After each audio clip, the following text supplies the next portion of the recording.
kabaruji e demgal Pulaar e radio Jawol Sare. Musidɓe tedduɓe heten ko radio Jawol Sare on calminama to gonɗen no gonirɗon kala joni meftande men e kabaruji.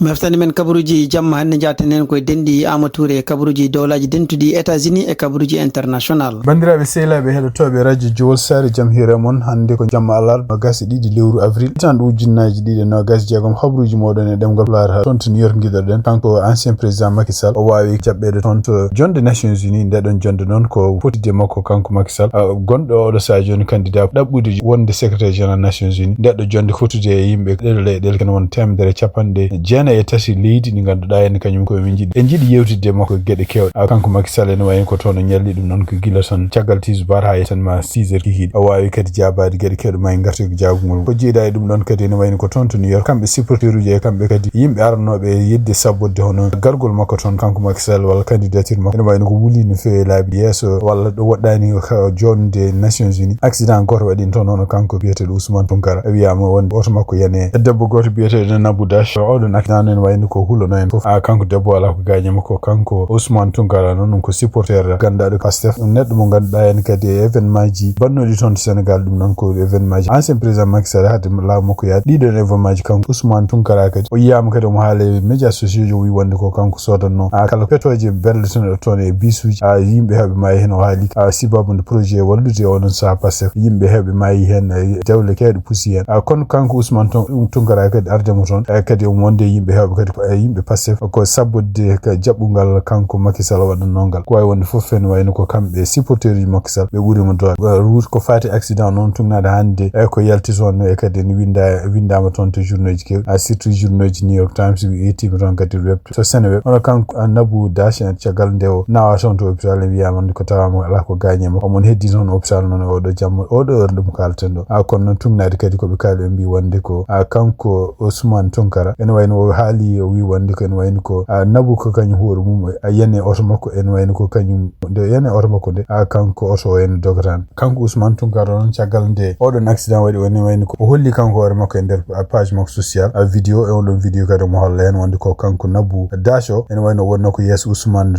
Tounkara omo haala haalluji tunnare hande Seneweb ko windi ko haalluji ɗi belani hawna ko ƴettoje e caggal muɗum kanko hoore makko o fayi less oto kono wi wonde kanko Ousmane Tounkara o wi wonde ko hay goto memani donc ko kanko leli less oto e kadi ene wayno ko kanko Ousmane Tounkara o yo memani ɗum waɗi donc e nder vidéo en nane hen kanko Ousmane Tounkara omo haalde mo wonduno yoɓinode police ko wawi wonde foof ene wayno ko caggal nde debbo liltonde kanko Ousmane Tounkara kadi yiyama yimɓe woɗɓe kadi supporteur uji Macky Sall ene berlo e makko ndiyameji ɗum nan wawi wonde taw ko ndiyameji jarte kanko hoore makko kadi omo habto ko wawi wonde foof police yente en a wimo yo ɓennu ummoɗon gonɗo lawol e kadi yimɓe wulloɓe ɗon ƴettotoɓe ɓe walla wiyaɓe ne jana e makko ɓe yo goɗɗito laabi ɗi ko wawi wonde foof ene wayni ko ɗum ɗo kadi ko hunde kamɓe toon supporteur uji Pastef eɓe organise on kamɓe ne wadde peeje foof beele ɓe bonna ko teddugal ngal Macky Sall waɗana toon ɗum noon ko wonande communauté ji africaine wonɓe toon ko wawi wonde foof kanko Macky Sall o naati toon o joddima e yimɓe Nations Unies wonnoɓe toon o gasni e caggal muɗum o yiyama kadi kanko Macky Sall o yalti o salmodirde kadi yimɓe wonnoɓe ɗon arnoɓe jabbademo e yettude ɗumen ɗum noon kadi hawnakima e gartu hen e journal men janggo fate kadi holno résumé mo goto e yimɓe wonnoɓe toon jeenode ko fati juɓɓudi hono kanko Macky Sall jaɓɓugal makko toon to New York ko fati ka kanko Macky Sall noon o haali toon to Nations Unies haalluji kewɗi d'abord nde o namda ko holko woni sababu kanko hoore makko omo yiɗi wonde président walla omo yiɗi wonde secrétaire général des Nations Unies kanko ancien président Macky Sall o wi wonde ko e oɗo saaha mo ganduɗa yimɓe goni koye caɗele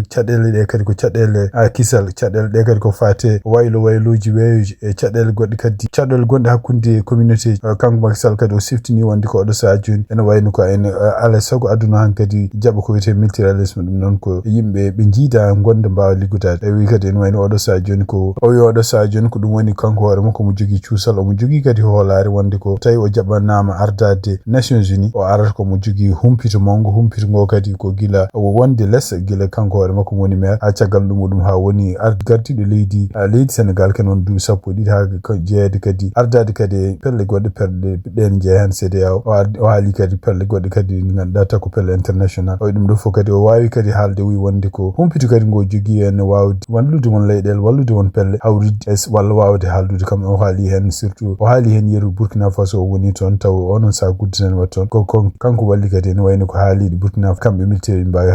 hawrude civil en o haali gueɗe kewɗe kadi ne wayno ɗanle makko toon to Ukraine ɗum noon ko haare wonde to hakkude Russie e Ukraine nde o haali kadi o wi wonde ko oɗo saha joni ko saaha musɗo kono noon omo jogui yakare wonde ko sibabu nde ala fof mo meeɗani haaldude ɓeɗo yimɓe wonɓe aduna joguiɓe doole ɓe ngala doole o en donc ne wayno komo jogui yakare so tawi o ƴeftama wonde secrétaire général Nations Unies ala fof mo wawa haaldude pour ko fate jamde dañire aduna o haali noon wi wonde ko oɗo saha joni ko saaha musɗo kono noon o yetti kadi hono gardinoɗo secrétaire général gardinoɗo Nations Unies hono kanko Antonio Guterres o wiyne kañum woori mum hawri ko temps mettuɗo kono noon kadi o haali wi wonde ko hawnaki mo wat gueɗe men ganduɗa ma belten par ce que sibabu ne jogade humpi e kadi oɗo dummone gurdom makko gila o wonani maire haw natti wonde président en leydi ndi o haali kadi gueɗe kewɗe ganduɗa oɗo sadio ne sohli aduna o kadi ha faama wonde ko waylo heewi no feewi e kadi ɓamtare waɗi no feewi surtout ɓamtare fatude karaleji kesse surtout fatude en ko intelligence artificielle kadi o haali hen kadi ko fati démocratie gueɗe kewɗe o haali hen kadi rewɓe e sukaɓe ne poti kadi wallede kisal mumen ko noon sukaɓe kadi poti wallede pour ɓamtare mumen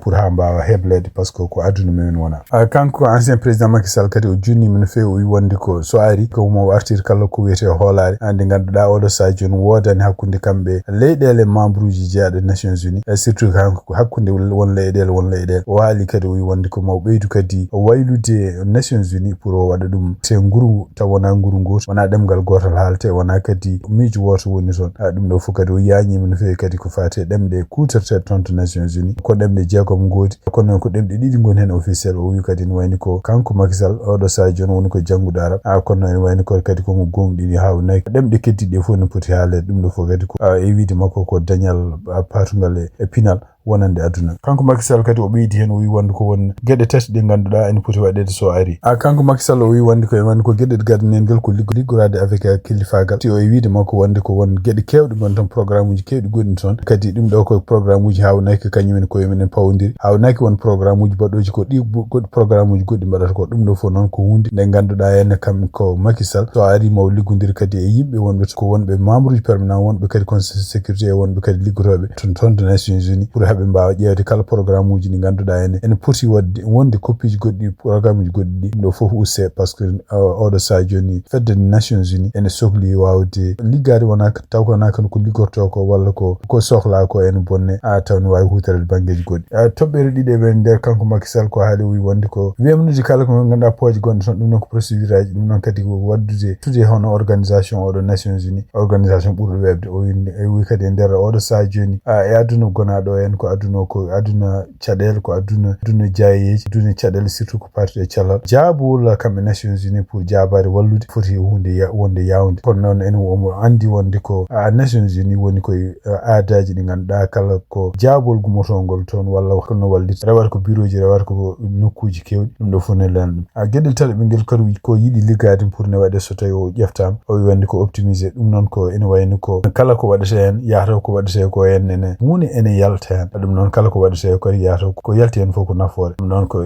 gueɗɗe ɗi ganduɗa e wiide makko kanko Macky Sall alay saago ko liggete toon ko ko liggorte ko liggore taw ko ene laaɓi taw kadi ko liggey dewɗo lawol kala décision ngaji ƴeftaɗi hen ko décision ngaji kala membre uji Nations Unies kañum fof ene yaadi hen ɗum noon donc ene wayni ko alay saago objectif Nations Unies hokkude garantie kala koɓe liggoto en ene wayni ko liggey mo ganduɗa liggey ɓurɗo jogade karallagal e programme uji goɗɗi toon to nokkuji ɗi ganduɗa hen ene sohla wallede taw surtout ene fawade kadi e caɗele gonɗe e nokkuji won donc way woni fof ko kanko Macky Sall ancien président mo leydi Sénégal kanko woni neɗɗo gaddano goto e candidat ji ɗaɓɓoji wonde secrétaire général Nations Unies kanko woni gaddano cuɓaɗo pour yo ar waɗa audience makko ene walla e noon nde warata nde en kanko joom suudu makko no Mariame Faye ene wonde maître Aissata Tall ene wonde kadi Bougane Gueye e yimɓe hohoɓe hewɓe ganduɗa jeenoɓe APR walla ummiɓe toon to Sénégal ni arɓe supporter enen wonde kadi yimɓe jeeyaɓe communauté ji africain ji wonɓe toon to New York ummiɓe nokkuji fof arɓe toon jaɓɓademo donc jaɓɓungal mo ngal won toon to Sénégal kadi hollama no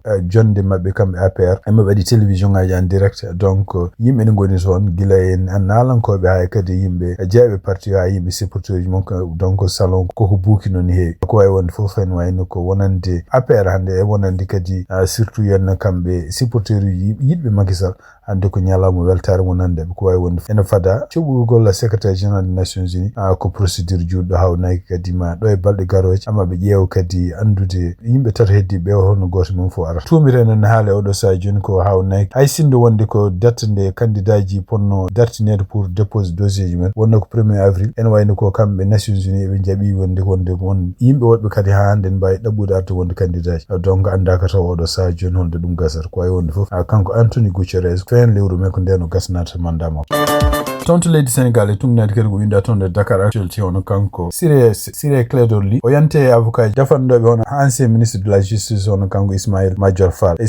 Fall noon wayno oɗo sa joni koko nanga e kañum hoore mum wiyaka ne ñaawe toon to haute cour de justice nduɗo suudu tribunal kañum hoore mum ko suudu ƴeftandu surtout e nguɗo laamu kes pour ñaawde kala ancien ministre uji walla ancien président so tawi tuuma walla so tawi pawama gueɗe bonɗe ko way wonde foof kanko maître Siré Clédor Ly abbade mo ɓeɗo kadi ɗum kadi ma ɓeydu dole seeɗa ɓe ciftini tan wonde ko kanko oɗo ancien ministre de la justice e laamu Macky Sall avocat ji makko ko ɓeɗo en hono bâtonnier Mbaye Gueye maître Amadou Sall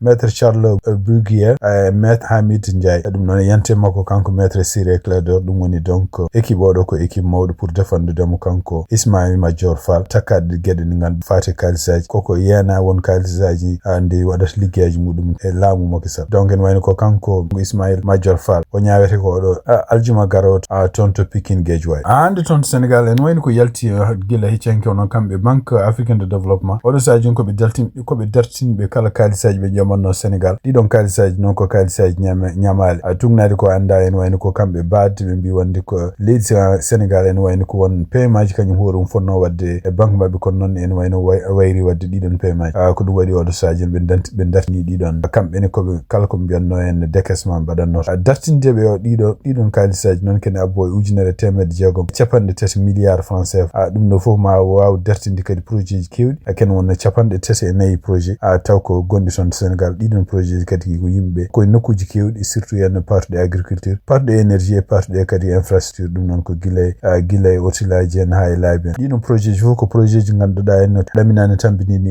ɓamtare ngallu toon to Sénégal ko way wonde fof ko kamɓe gouvernement ɓe kalani taw haydara kono noon e wayno ko deƴƴere mabɓe kadi deƴƴere mabɓe kadi kako jogol ɓeydade addude caɗele no fewi so tawi kamɓe koye mabɓe tawama ɓe ngala kalisaji e surtout joɓi ɓeɗo yimɓe liggoroɓe ɗiɗum projet ji walla kamɓe koye mabɓe koɓe mbaɗiri haaji koɓe mbaɗiri projet ji goɗɗi ko way wonde foof ɗum ɗo saji kamɓe laamu ngu ɓe jaɓani haalde kono noon ɗum ɗo ko haalduji jaltude toon e journal biyeteɗo quotidien les échos ɗum noon e nder journal muɗum o windi ñande nogas lewru avril hitan ujunnaji ɗiɗi nogas jeegom cakkitoɗen habruji men ko ɗi États-Unis tugnade kadi ko yalti toon to Washington noon kamɓe ɓeɗo ñawoɓe wonɓe toon to kurda ɓe cammini ɗaɓɓande makko ko Kash Patel pour portude plainte on oɗo journal biyeteɗo Atlantique oɗo journal noon haalino wi wonde ko ene wayno ko wonno o yari kadi haw natti andude holno natirte ordinateur makko ɗum noon e wiide oɗon journal wonde wayno ko hulno oɗon saaha ko sibama ɗo o yejiti holko woni holno uddirte ordinateur makko o sikkanno ko cagaɗo kanko Patel no fotino plainte o wi ko ɓeɗon ma jaɓomo $250 million kono wayno juge cour d'appel a rejeti ɗum ɗon ko way wonde foof kamɓe sarɗiyankoɓe wonɗum toon to suudu représentant ji ɓe ɗaɓɓi hono kanko Kash Patel alay saago ara toon to congrès pour ɓe mbawa namdademo ko fate jikku mo jogui surtout yarde ha mandila e nokkuji surtout ɗo liggueteɗi ɗum noon kadi ɓe kalino hen kadi yiyanomo kadi kanko waɗa makko toon to Italie on waɗa gueɗe baɗe noon hande toon to suudu représentant hono kamɓe démocrate en kadi ɓe goni koye pusde oɗo saha joni wiide wonde ko kanko Donald Trump ko yalti mum ene ɗamina omo wiya omo yaafo hono kanko Ghislaine Maxwell noon en wayno ko joom suudu walla ko debbo liggotonoɗo e kanko Jeffrey Epstein en wayno ko gonnoɗo e kaso kono kanko Donald Trump ɓe jaltini ɗum oɗo saha joni woni koye suudu tawne reena wawi wonde foof kanko Donald Trump o yiddi yaafademo ɗum ɗon kadi addani démocrate en lawade oɗo saha joni tawde enquête nana waɗa gasani e kadi kanko Christine Maxwell ko neɗɗo mo ganduɗa en ko haalete ko fof kañum ɓuuri andude holko kanko Jeffrey Epstein ko wanno wiyede no oppe walla ni ene yaafe ɗum noon ko hunde nde yaɓɓude kuuli yaɓɓude kadi enquête poɗɗo waɗede ko fate kanko Jeffrey Epstein hande États-Unis tugnade kadi ko yiya ono d'appel kadi bloki dabbande walla kulande kambe California be banno pour wiide wonde ko yimbe AIS dum non ko daddi be liggontobe immigration ambawa arde ton to California no ba ene bada maskuje jesume dum non ne wayno ko kanko Donald Trump gouvernement makko wawi no kanyum horu mum a portude plante wiide wonde ko kambe AIS be mbadir dum non ko sibabu ni kisal mabbe ko wonde ko kudda e odo nyalom hande wi rokki kanko Donald Trump ko wi wonde ko kambe liggotobe AIS en bay kontinde wadde maskuje mabbe avocat lamgu e avocat kadi pour ton to California en banno fotuno nyande tati lewru mars kambe AIS odo kambe immigration ndokam gonga biya wonde ko ngal do kulal ngal kambe California mbadi ton fate AIS dum ko hunde a wiide ne règle kulal gouvernement fédéral e kany hoore mun ne ardito en constitution parce que California wawi tan réguler ko kuli mudum wana kuli constitution fédéral musidɓe tedduɓe ten ko ɓeɗa josar ko ɗo tongi meftane men e jamma hande o en ñaguima joom jaam mo jaam woni jungo mum dawaɗante en jaam